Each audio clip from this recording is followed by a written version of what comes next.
The first time I got a letter from the HOA, it was about my chickens being too noisy. The second one claimed I was operating an illegal farming business. By the third, I was armed, defending my home and the only living creatures I truly loved. If someone else told me this story, I'd think it was a joke, but that was before I encountered Britney Delaney and her cursed clipboard. Drop a comment with where you're watching from, because I promise your town's never seen chaos like this. Some days, all you want is to water your carrots and listen to your dog snooze under a shady oak. But Britney made sure I didn't have that peace. That thought echoed in my head as I sat in the sheriff's office, staring at a clipboard scrawled with paranoid notes about zoning infractions. Detective Walt Mercer had arranged everything like some grim exhibit of farmyard warfare photos of my modest homestead, screenshots of emails full of veiled threats about my criminal agriculture, and right in the middle, that damned clipboard. That had ignited it all, but I'm getting ahead of myself. Let me rewind to the calm before the storm. Back when I thought Cedar Valley Farm's biggest menace was a wandering coyote eyeing my hens. My name's Colin Brooks. I'm 36 years old, and I manage irrigation systems for small farms around the county. It's a job that keeps me outside inspecting water lines, repairing pump houses, walking fields where the loudest noise is wind through the corn or the low hum of a distant tractor. Ideal for someone like me, who figured out early that keeping a low profile was the best survival strategy. I'd been living on my 5-acre patch in Cedar Valley Farms for about 8 months. It's a quiet rural cluster of 43 homes where the highlight of the year was old Pete Martinez's corn maze, which broke 3 zoning laws, but nobody complained because the kids loved it. The HOA here was more of a neighborly committee, retired farmers and folks, who met once a month to decide who'd fill potholes or if the mailbox needed a fresh coat of paint. Then Britney Delaney moved into the old Henderson place 4 months ago, got herself elected president, and vowed to bring order and standards to our easygoing country life. She was 30, city-raised, and carried her clipboard like a sheriff's badge from some bureaucratic Wild West. She strolled the gravel roads, jotting down rule violations like she was compiling evidence for a trial none of us had agreed to. I should have known trouble was brewing the first time I saw her standing at my gate, that clipboard in hand and a look that said she'd never met a chicken coop she didn't suspect of being a federal offense. My place was simple: 2-bedroom, farmhouse, a patchy vegetable garden, 6 hens in a legal coop, and Scout, my golden retriever, who greeted every human like they were about to toss him a tennis ball. I picked this life because it was peaceful, slow, and free from the kind of drama I'd fled in the suburbs. The irony still stings. It all started unraveling one Tuesday morning. Edgar, my rooster, was doing his dawn thing. I was gathering eggs. When Britney materialized at the fence, clipboard clutched tight, dressed like she was headed to a board meeting, not a dirt path next to a chicken run. Her first words? Not hello or cute dog, but Mr. Brooks, we need to address your livestock. Noise violations and unauthorized farm activity. I stood there in boots, eggs in hand, trying to understand how 6 chickens had suddenly become a national security issue. She launched into a lecture about compliance and standards, waving a violation notice like it was an arrest warrant. The letterhead said, Cedar Valley Farms Homo Marys Association. Yes, Homo Marys, again. It ordered me to move my hens to an approved livestock zone or face a $200 daily fine. I reminded her that chickens were the whole point of living in the country, and she gave me a look like I'd insulted her understanding of civilization. That's when Scout padded over, tail wagging, thrilled to make a new friend. Britney recoiled like he was a mountain lion. Later that day, I was weeding the garden when my neighbor, Harold Wickham, wandered over. Hal 72, a lifer in Cedar Valley, with hands like saddle leather and common sense that comes from half a century of farm living. He leaned on the fence and watched me work, then said, Son, you need to be real careful with that woman. I've seen all kinds move through here, but she's got city ideas, and that's bad for everyone." I laughed it off, assuming she'd adjust. But Hal just shook his head and added, "People like her don't rest until the whole world runs. Their way, and their way ain't our way." I should have taken him seriously. Really should have. You know that creeping dread when you're scared to check your mailbox because each letter feels like a fresh assault on reality? That was my life within a week of Britney's reform campaign. 2 days after the chicken incident, I got what I now call her agricultural hit list. 4 violation notices. Each one had at least one typo, making me wonder if she'd typed them up at midnight while binging farming blogs. My vegetable garden was too close to the fence line. My co-op did not meet poultry dwelling standards. My compost pile? A waste hazard. It was like getting bureaucratic hate mail from someone whose only farming experience was a 4-H poster project. But the crown jewel was her threat to place an agricultural compliance hold on my land, whatever that means. Apparently, if I tried to sell my property, she'd block it with unresolved farm code violations. When I called to ask where she got that authority, she went from calm to unhinged in under 3 seconds. The HOA has full regulatory control over all agricultural activity in this community, Mr. Brooks. And if you can't grasp the basics of compliance, perhaps it's time you consider relocating to a place more appropriate for your hobbyist approach to farming. That's what she said, flat, cold, and condescending. That night I dove deep into research.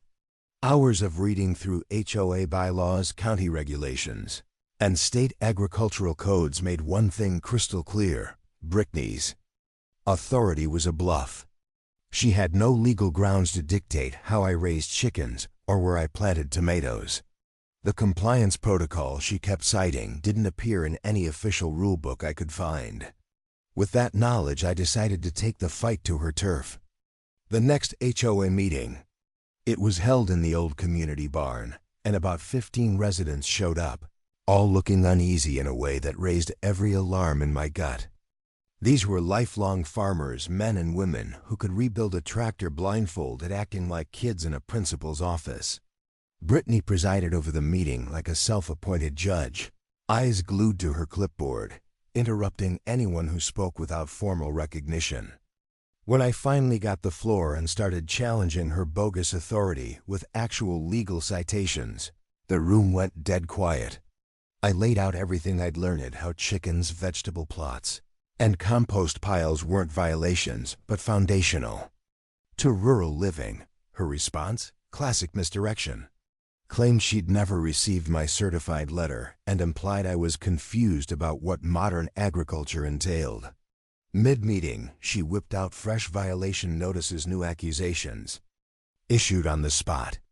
The vote to overturn her claims was tighter than I expected, but I won by a sliver, 3 votes. As folks filtered out, I noticed her still seated at the folding table.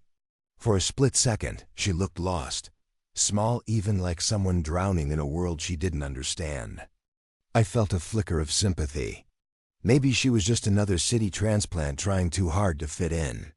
But then she glanced up and met my gaze. Her expression didn't say shame or defeat. It said war.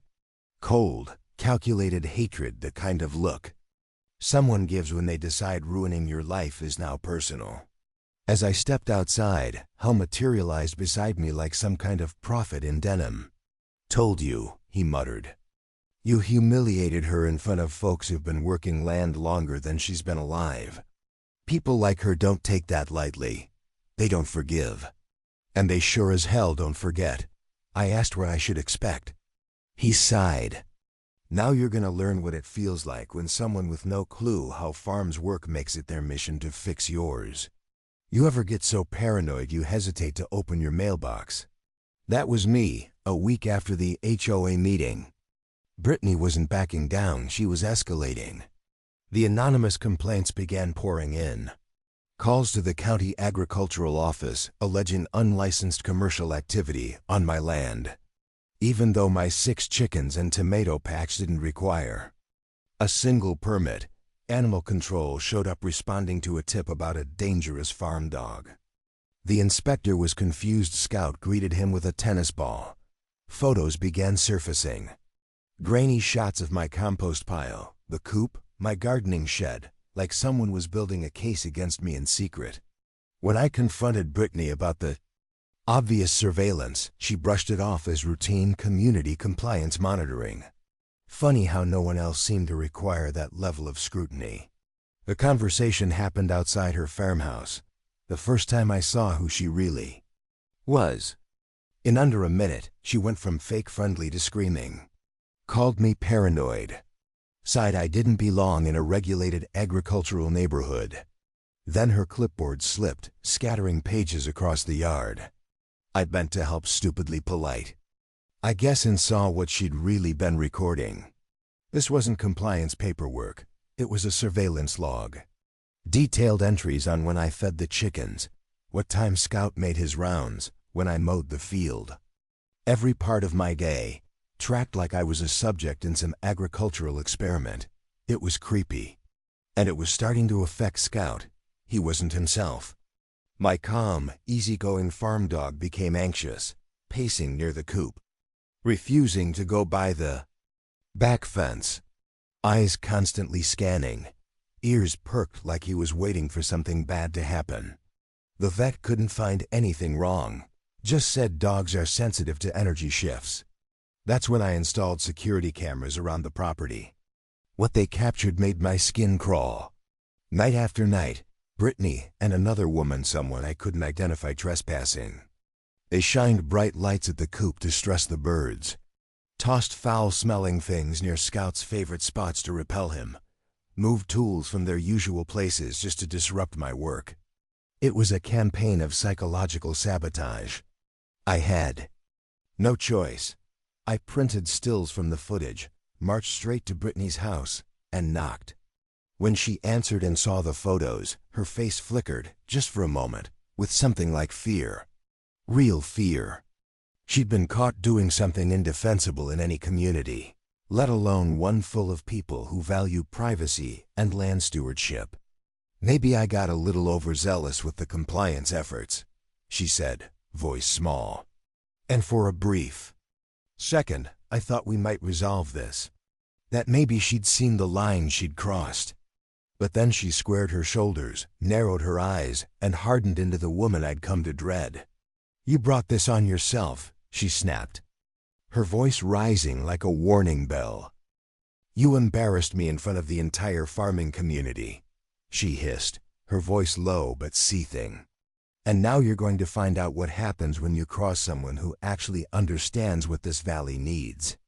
That's when I saw her, another woman, barely visible in the shadows of Britney's living room, watching, listening, clearly uneasy. Even from that distance, I could tell she wasn't just a bystander. She looked like someone having serious second thoughts about joining whatever twisted agricultural crusade Britney was waging. Britney noticed my gaze shift and immediately stepped outside, pulling the door shut behind her. You need to leave my property, she said stiffly. And if you ever show up again with these accusations and paranoid fantasies about agricultural surveillance, I'll call the sheriff and report you for harassment. I turned to walk away. She wasn't finished. You have no idea what you've started, Colin, she called after me. But you're going to learn real soon that some folks around here are done putting up with your attitude. The threat didn't explode, it smoldered. It clung to the air like smoke drifting in from a grass fire you can't see yet, but know is getting closer. And that's when the pieces started clicking into place. Have you ever realized too late that what you thought was one unhinged person with a clipboard was actually the front line of a coordinated effort to drive you off your land? That's the trap I'd stumbled into. The breakthrough came 2 nights later as I reviewed security footage from the last couple weeks. One frame stopped me cold, a clean shot of Britney's accomplice. My stomach dropped. It was Janet Torres, a horse owner from the other side of Cedar Valley. Polite, friendly, always smiling at the farmer's market. I'd trusted her. And now she was the one skulking around my property in the dark, helping Britney harass Scout and sabotage my farm. Suddenly, it all made sense. The anonymous complaints, the perfectly timed visits from inspectors, the subtle county pressure. Janet had connections. She knew how to pull levers without leaving fingerprints. I started digging. What I found was less like a conspiracy theory and more like a slow-burning land grab.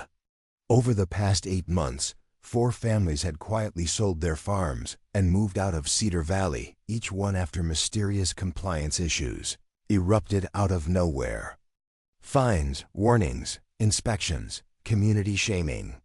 The same pattern I was seeing now. And here's the part that made my blood run cold. According to property records, within days of each family's departure, Britney or Janet had submitted offers on their farms. Different real estate agents, shell companies, but the signatures were unmistakable. They weren't just being vindictive, they were building something. A slow, quiet empire, driving out independent farmers one by one and consolidating the land under their control. Then came Mr. Patterson. He showed up at my door one evening just after sunset, hat in hand and guilt all over his face. His voice shook as he spoke. "She's been recording us, Colin," he said. "Conversations, phone calls, anything she could use as leverage. She's been collecting dirt on everyone in this community for months." His eyes welled up. "She came to me right after your complaint. Said she knew about my late wife's medical debt. Things I never told another soul. Suggested it'd be a shame if certain financial records ended up in the wrong hands. Implied I should stay quiet, maybe support her policies a little more vocally. Blackmail. Plain and simple. And it explained the fear at that HOA meeting. People weren't just intimidated, they were trapped." That night, I called the county sheriff's office. At first, the desk sergeant sounded unimpressed.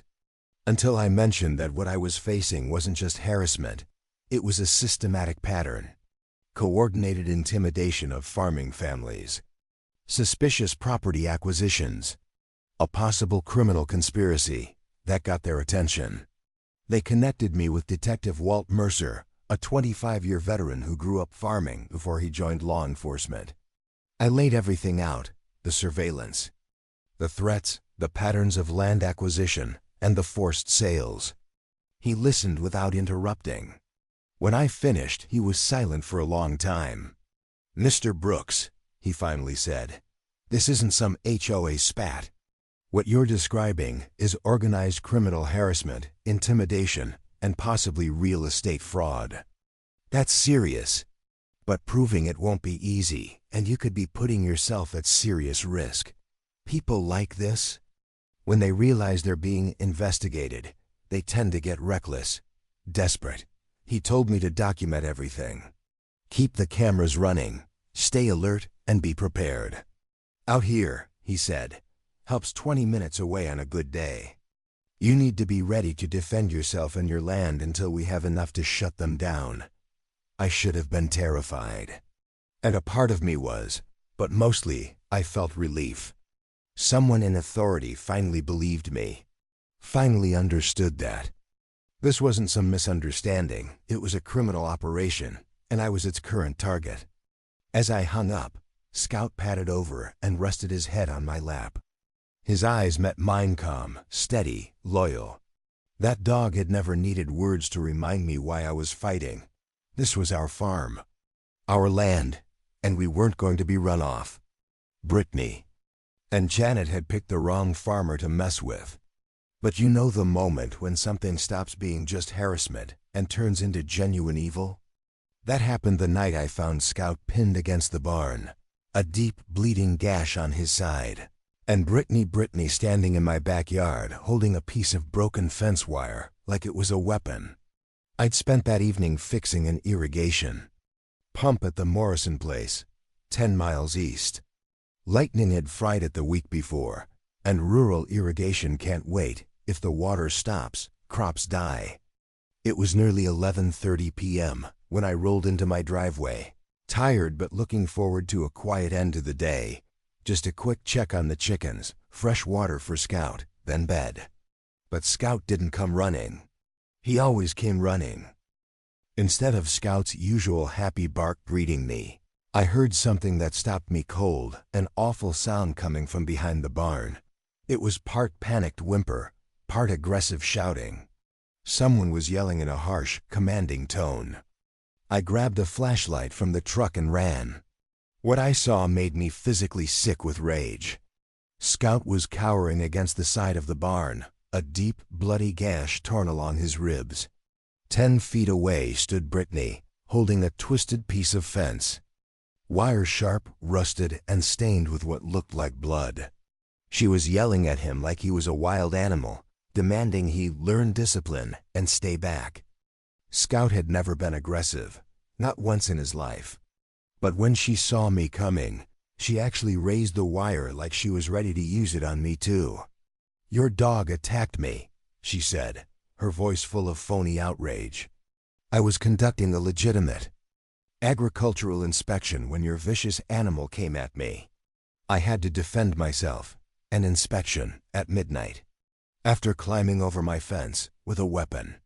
Her words were so absurd, so transparently false, that they would have been laughable if Scout wasn't bleeding in front of me, shaking from fear. I knelt beside him.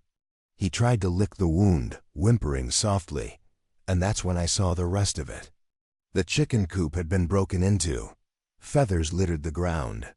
Several hens were missing. There were drag marks in the dirt signs of a struggle. My vegetable garden had been trampled, rows of tomatoes and peppers smashed as if someone had stomped through it on purpose. Even the compost pile had been ransacked and flung across the yard. This wasn't harassment anymore. This was vandalism. Animal cruelty. A calculated act of destruction designed to hurt me, to break me, to send a message. And while I helped Scout to his feet, Britney kept talking, rambling about inspections and compliance.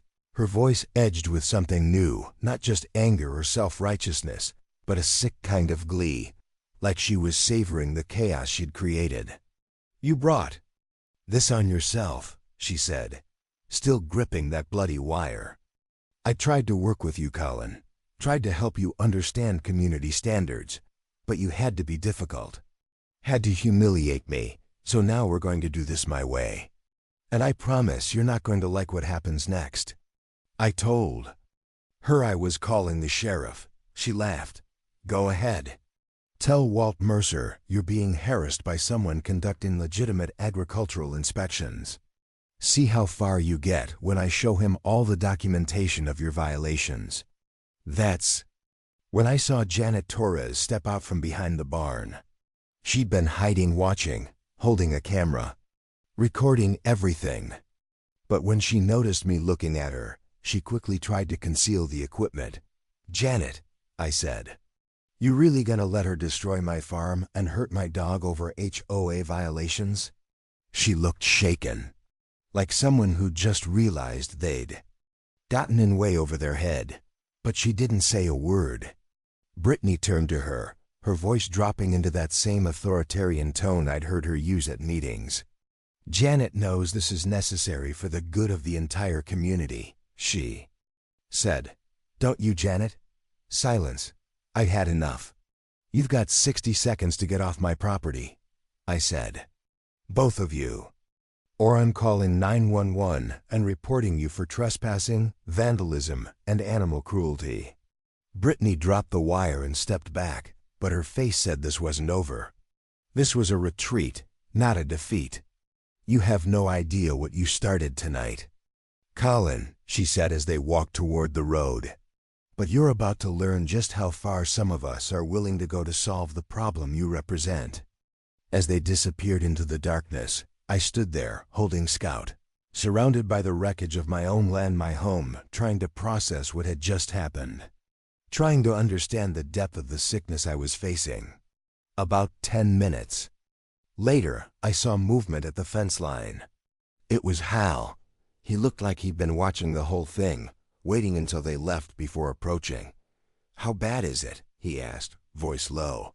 I showed him Scout's injury. Walked him through the ruined coop, the shredded garden, the wrecked yard. He paled in the glow of my flashlight.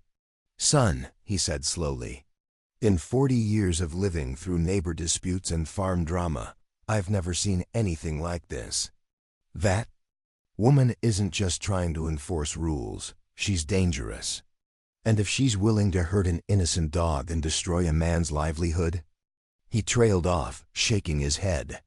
"You need to start thinking about protecting yourself.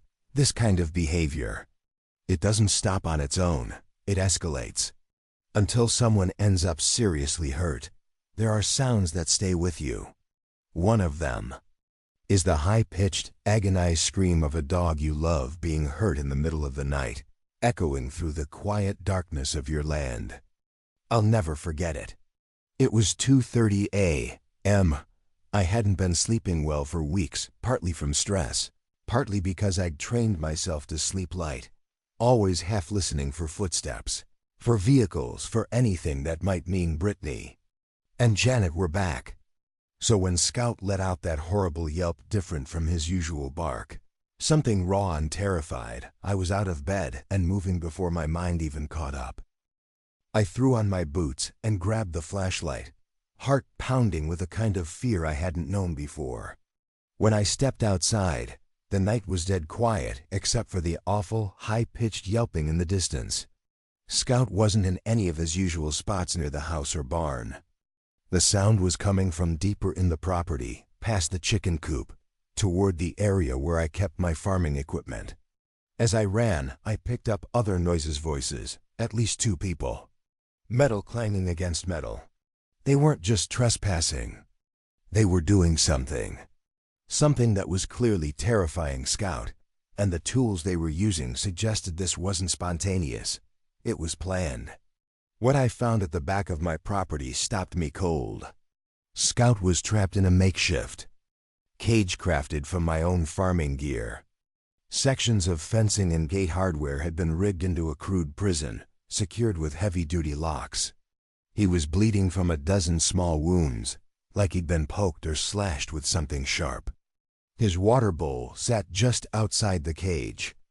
Within sight but out of reach, it wasn't just cruelty. It was calculated torture, designed to break him and me. I swept my flashlight across the yard and saw the full extent of the attack. The chicken coop was gone, destroyed. Feathers and blood littered the ground. My remaining hens were either dead or missing, scattered into the woods. The garden was flattened, plants crushed as if stomped underfoot in a frenzy. The irrigation lines had been sliced in multiple spots, meaning the crops would wither within days if I didn't somehow fix it. They hadn't just hurt my dog. They'd tried to erase my entire livelihood. I was crouched beside Scout's cage, trying to figure out how to dismantle it when I heard something, voices coming from the direction of the house. I crept back through the shadows and saw them through the kitchen window. Britney and Janet, inside my house. But they weren't just snooping through my belongings this time. They were tearing the place apart. Overturned furniture, drawers dumped, cabinets ripped open like they were searching for something or just trying to cause as much chaos as possible. That's when I saw the table. Spread across it were maps, my maps, detailed layouts of the property with red markings, photos of me going about my day, pictures taken without my knowledge, probably over weeks of surveillance. And in the middle of it all, a document labeled in Britney's handwriting, chilling in its simplicity. Project Rural Cleanup. Final phase implementation. This wasn't the climax. It was the beginning of something far worse. I tried calling 911. Nothing. My phone showed a message. Service temporarily unavailable due to tower maintenance. I ran for the landline. Dead. They'd cut my communications.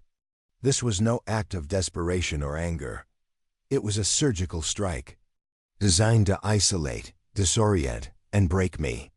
I was trapped on my own land, listening to my dog scream, watching 2 people destroy everything I owned, and I couldn't even call for help. I ran back to Scout and grabbed some tools from the barn, trying to dismantle the cage. But I must have made too much noise, because minutes later, they were outside, confronting me. But this wasn't the same Britney I'd dealt with before, the smug, self-righteous HOA enforcer quoting made-up regulations. This version of her had crossed a line into something unrecognizable. She carried a crowbar like a weapon. And Janet, pale, eyes wide, was holding some kind of electronic device, something small and black with a blinking light, pointed at me. Like a remote detonator. "Colin," Britney said, voice disturbingly calm, like we were having a conversation about crop rotation. "You need to stop and listen carefully." She explained almost clinically that Scout's cage was only one of several devices they'd installed. Traps, torture, mechanisms, sabotage. And unless I signed over my land to a shell company they controlled, those devices would activate one by one, escalating until Scout was dead and my farm reduced to rubble. It wasn't harassment. It was extortion, with animal torture and property destruction as leverage. "We tried to do this the easy way," she said, "tried to work through proper channels. But you embarrassed me in front of the community. You disrespected the order we've worked so hard to build. Now we're going to fix it permanently. And believe me, what happens next won't be pleasant for your farm or your dog." Janet was visibly shaken. She hadn't expected this. But she still hadn't walked away. That's when everything snapped. As Britney spoke, I finally managed to crack open the cage and pull Scout free. He collapsed into my arms, trembling, bleeding, and still trying to wag his tail. That moment, the sight of what they'd done to him broke something in me. I wasn't Colin Brooks, the conflict-avoiding maintenance worker anymore. I was a man whose family had been attacked, whose life had been shattered. And I was done being reasonable. When Sheriff Walt Mercer arrived about 30 minutes later, he found Britney Delaney lying in the backyard with a gunshot wound in her shoulder. She was still clutching a clipboard full of notes, agricultural violations, rural cleanup schedules, all of it. The final confrontation had been fast. When I stepped out of the barn with my handgun, the same one I'd kept since moving out here for self-defense, Britney didn't back down. She raised the crowbar, like she was ready to go to war over whatever twisted vision of rural purity she believed in. "You're making the biggest mistake of your life, Colin," she said, her voice shaking now. "Put the gun down. Sign the papers. Maybe we can still fix this without anyone getting seriously hurt." But it was too late for threats. Too late for negotiations. She was already too far gone. But I was looking straight at Janet, and the fear in her eyes told me everything. She didn't want to be there, didn't want to be caught in the middle of a nightmare that had spiraled beyond control. Standing in my backyard at 3 o'clock a.m., surrounded by the chaos they had unleashed on my farm, she looked ready to vanish from existence. "Janet," I said, calmly but with steel in my voice, "you have 10 seconds to get off my land before I call the sheriff and tell them exactly how you helped torture my dog and sabotage my farm." She looked from Britney to me, then to the handgun in my grip, and made the only smart choice she'd made all night. She dropped the device she'd been holding and bolted down the driveway toward the road like her life depended on it. That left Britney alone, unhinged, and defiant, facing the destruction she had orchestrated over months of calculated harassment and the evening's assault. Instead of retreating, she doubled down. "Put that gun down, or I swear I'll finish off your mutt right here," she screamed, raising a crowbar and advancing toward me. Her voice cracked with fury as she shouted threats about how I'd pay for humiliating her, about how she'd take everything from me, my home, my land, my dog. In that split second, something inside me changed. This wasn't about farming violations or HOA overreach anymore. This was a matter of survival. Mine, Scout's, and the quiet life I had built with my bare hands. As she lunged, we struggled for control of the crowbar. The gun fired. Britney dropped hard, clutching her shoulder and howling part pain. Part rage, still spitting out threats and promises of revenge as I kicked the weapon away and grabbed her phone to call 911. Mine was still jammed by whatever they'd done to scramble signals around the property. As we waited for help to arrive, I took in the wreckage they'd left scattered around. What I saw felt less like vandalism and more like evidence from a battlefield. Her clipboard, always clutched like some holy text of bureaucracy, was far more than an HOA complaint log. It was a meticulous playbook, names of families she'd targeted, maps, tactics, schedules.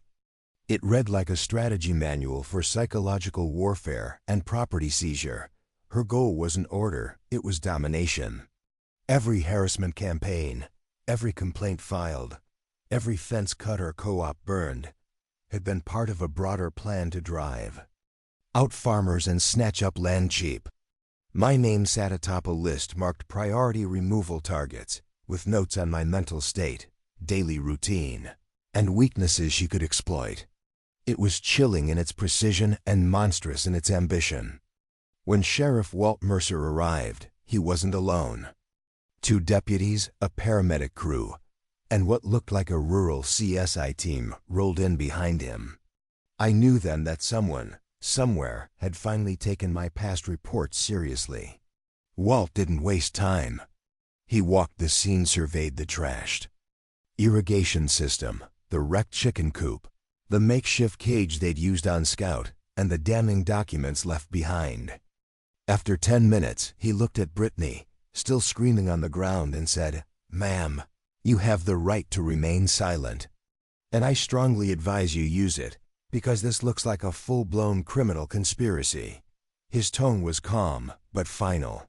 The kind of voice that closes a chapter. The investigation was fast and far-reaching. The kind of decisive action rural law enforcement takes when the threat isn't just to one family, but to the entire community. Britney's phone was a goldmine.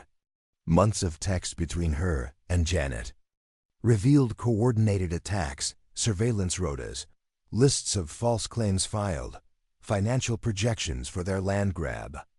Her laptop was even worse, spreadsheets tracking every acre they targeted, architectural drawings for luxury developments they planned to build once enough farmers had been forced out.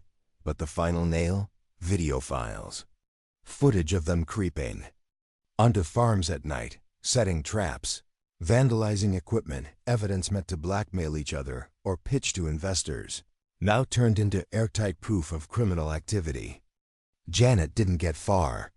She was pulled over trying to skip the county line with a trunk full of charred documents, hacked-up tools, and surveillance hardware. Faced with the weight of evidence and the prospect of decades in prison, she folded. In exchange for reduced charges, she spilled everything. Their targets, their tactics, their endgame. They'd already dismantled 8 family farms and had plans to branch out into neighboring counties. Their operation wasn't about cleaning up the community. It was a real estate conquest cloaked in outrogen and carried out through fear. Janet's confession shattered whatever defense they might have mustered and laid bare the scale of the betrayal they'd inflicted on Cedar Valley. The legal outcome didn't take long. After reviewing the mountain of evidence, the DA ruled the shooting as justified self-defense. I was defending my land, my life, and my dog from a violent intruder with a weapon. Britney was hit with everything the law could throw: conspiracy, trespassing, destruction of property, animal cruelty, extortion, and attempted forced acquisition of farmland through criminal means. Janet, though spared the harshest sentence due to her cooperation, still faced serious consequences: community service, steep fines, and a ban from ever purchasing land in Cedar Valley. Justice, in the quiet, methodical way of the rural kind, had arrived. But the real justice happened in the barn. A community meeting emergency called, standing room only, where the truth finally surfaced. For months, everyone had suffered in silence, thinking they were alone. That night, the floodgates opened. Mr. Patterson shared how Britney had blackmailed him over his late wife's medical debts. The Rodriguez family, already driven out, sent a letter describing months of lies and threats. Even folks who had seemed to support Britney stepped forward, admitting they'd been coerced with threats of exposure or financial ruin. The community, once splintered by fear, reformed itself in that old barn stronger, louder, and united. 8 months later, Cedar Valley looks like itself again. Peaceful, productive, safe. Scout made a full recovery, somehow more trusting than before, like the ordeal had deepened his bond with everyone who showed him kindness. I rebuilt my coop, replanted my garden, and even expanded my farm thanks to neighbors who pitched in and made sure I knew I wasn't alone. Sometimes while walking the property with Scout, I think about that clipboard. About the mind that could document other people's pain with such cold efficiency. Britney Delaney is now serving 6 to 10 years in state prison. Last I heard, she spends most of her time in the library, trying to draft appeals that will never go anywhere. The evidence was just too clear. Janet? She got 2 years of community service. She's out of state now, working for some small business that likely has no idea what she's capable of when her fake sense of improvement takes over. But here's what I've learned. When rural justice shows up, it shows up strong, and it sticks. Out here, we live by respect, not control. And if someone threatens that balance, tries to remake the community in their image through fear and greed, they eventually pick the wrong farm. Britney thought she could break me, take my land, torture my dog, and scare me into silence. But she forgot something. Out here, we don't back down, we dig in. And when we fight back, we fight like hell. HOA Simplified, where neighbor feuds erupt, secrets spill, and karma punches in right on time. Stick around. We've got receipts.